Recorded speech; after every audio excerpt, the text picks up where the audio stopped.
এই সরকার আসার পর সবচেয়ে বেশি উপকার হয়েছে যে রাজনৈতিক দলের, সেই রাজনৈতিক দলের নাম বাংলাদেশ জাতীয়তাবাদী দল। যারা 16 বছর আন্দোলন করে তাদের নেত্রীকে বিদেশে ট্রিটমেন্টের জন্য পাঠাতে পারেনি, সেই নেত্রী মুক্তি পেয়েছেন। তাদের নেতা নেত্রীদের মামলা খালাস হয়েছে। যে জুলাই সনদ, মুক্তির সনদ এবং যৌক্তিক সংস্কারের এই রোডম্যাপ, এর মধ্য দিয়ে বাংলাদেশ একটি নতুন বাংলাদেশে পরিণত হবে। কবি শামসুর রহমানের ভাষায় এ যেন নতুন করে বাংলাদেশে ফিরে আসা। আমার শেষ কথা, জুলাই সনদ তৈরি করে ইমিডিয়েট সংস্কার করে সিটি কর্পোরেশনের নির্বাচনগুলো দেওয়া দরকার পাইলট প্রজেক্ট হিসাবে, যে এই সরকারের আইন শৃঙ্খলা কেমন উন্নত হয়েছে এবং নির্বাচন কমিশনের দৃঢ়তা আছে কিনা। কারণ একবার জাতীয় সংসদে কেলেঙ্কারি হয়ে গেলে আবারও আমরা অন্ধকার গহ্বরে যাব। আর আমি বিএনপি সহ সকল দলকে মনে করায় দিতে চাই, বিএনপির সুযোগ্য মহাসচিব ফখরুল ইসলাম আলমগীর সাহেবের সেপ্টেম্বরে একটি ভাষণ বলেছেন, দলীয় নেতাকর্মীদের উদ্দেশ্যে বলেছিলেন, যদি আওয়ামী লীগের স্টাইলে চলেন পরিণতি আওয়ামী লীগের চোখ খারাপ হবে। শেখ হাসিনা হয়তো দিল্লিতে আছে, অন্যরা ইন্ডিয়ায় পালায় আছে, আমাদের মানসিকতায় আওয়ামী লীগ বারবার ঘোর খাচ্ছে। ওই যে বন্ধু আমাদেরকে দালাল বলে, সেও আসলে শেখ হাসিনার চিন্তায় উজ্জীবিত। অর্থাৎ তার মনের পছন্দ না হলে অমুক দালাল। আবার দালালির বাজারও স্থির নাই। এখনই আমি বিএনপির পক্ষে একটা দুইটা কথা বলি, তখন জামাত আবার বলবে আমাকে যে আমি বিএনপির দালাল। এই মানসিক অসুস্থতা থেকে বেরিয়ে আসেন, নাগরিক হন, দলকে সাপোর্ট করতে পারেন। যেটা বলা হয়েছে যে জামাতের পছন্দ মতো এপ্রিল মাসে নির্বাচন দেওয়া হয়েছে। আমার তো মনে হয় যে ডিসেম্বরে নির্বাচন হলে বিএনপির কথা শোনা হতো। এপ্রিলের নির্বাচনে একটা অভিযোগ আসছে, নির্বাচন মে মাসে হোক বা নির্বাচন জুনে হোক, কি মহাভারত অশুদ্ধ হবে। 2007-এর 24-এর 7 জানুয়ারি পর তো আমি রাজনৈতিক দলগুলোর সঙ্গে আন্দোলনে ছিলাম। সবার তো প্রস্তুতি হয়ে গিয়েছিল 2028 সাল থেকে আবার শুরু করব। এত ছটফটে নিয়ে কি আছে?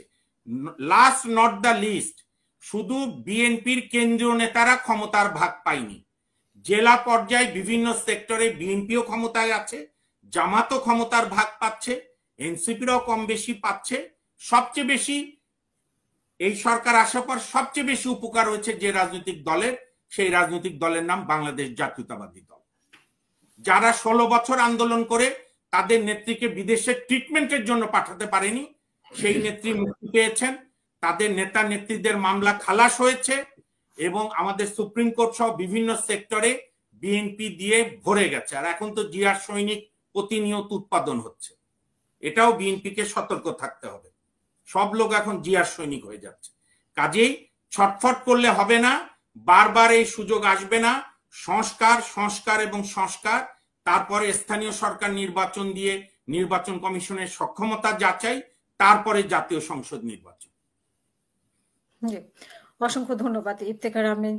আপনার কাছেও শুনতে চাই একই বিষয়ে, আপনি কি মনে করছেন নির্বাচনের ব্যাপারে, সংস্কারের ব্যাপারে? যদি আপনি আগে একটুখানি বলেছেন, তারপর আগে শুনতে চাই যে এই বিষয়ে আপনার কি, এবং নির্বাচনের তারিখ সম্পর্কে যে অভিযোগটা উঠেছে। এবং আরেকটা কথা ভুলে গেছি, আমাদের রাজনৈতিক দলগুলোর ছাত্র সংগঠনগুলোর চরিত্র বদলাইছে কিনা, মাস্তানি করবে কিনা, নির্বাচনে হারলে নির্বাচন মানবে কিনা।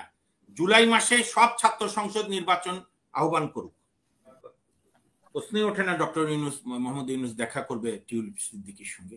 কিন্তু আমি এটাকে আরেকটা ভাবে দেখি, শেখ হাসিনা এবং আওয়ামী লীগ যে ইউনূস সরকারের কাছে তার বিশাল নৈতিক পরাজয়, কারণ খালার কথা ছাড়া সেই চিঠি লেখেনি।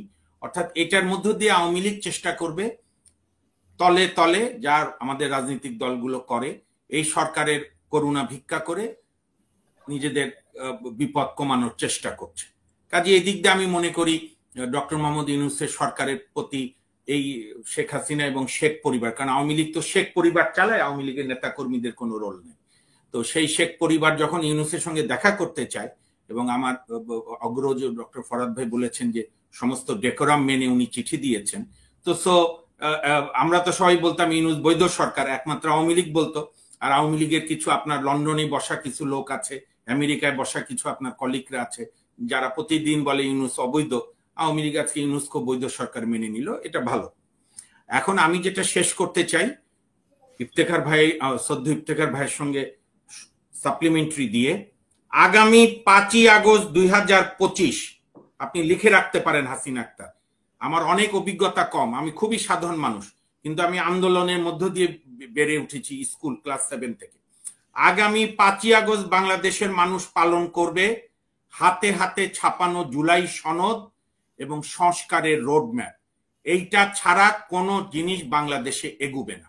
এবং আমরা আইনজীবীরাও ঈদের পরই কোর্ট খুললেই আমরাও দাবি করব সেই জুলাই সনদে বিচার বিভাগের স্বাধীনতা নিয়েও যেন যৌক্তিক বক্তব্য থাকে এবং সংস্কারের মিনিমাম সংস্কার, ইভেন নির্বাচন সুষ্ঠু করার জন্য যে সংস্কার, এই সংস্কারের লিখিত দলিল এবং জুলাই দলিল সনদ, এই দুইটা নিয়ে আমরা 5ই আগস্ট আমাদের শিশুদের, আমাদের পুত্র কন্যা, মা বাবা সবার আত্মত্যাগ আমরা শ্রদ্ধা ভরে স্মরণ করব।